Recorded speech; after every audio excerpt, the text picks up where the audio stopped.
Bonjour à tous et surtout bonjour à nos petits lecteurs puisque cette rubrique, cette petite vidéo vous concerne si vous avez entre 8 et 9 ans. Je vous propose la lecture de ce petit roman, ça s'appelle La vie de château.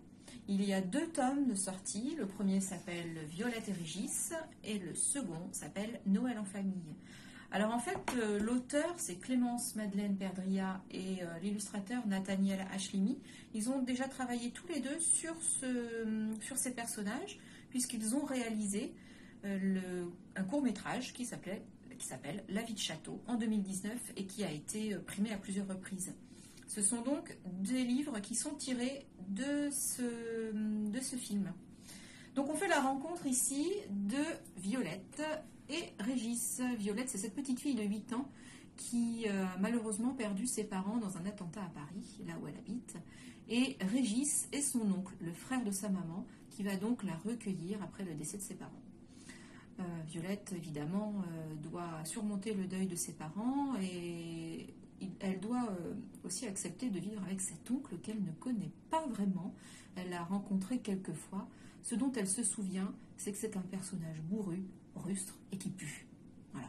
Bon, elle n'a pas du tout envie d'y aller, quoi. Il y a quand même un avantage à aller vivre chez Régis, c'est que Régis vit et travaille au château de Versailles. Alors ça, c'est plutôt la classe. Effectivement, il vit dans une petite maison dans le parc de Versailles. Il est en fait gardien là-bas, ou plutôt agent d'entretien, et il est passionné par son travail. Alors, tous les deux, c'est pas facile au début.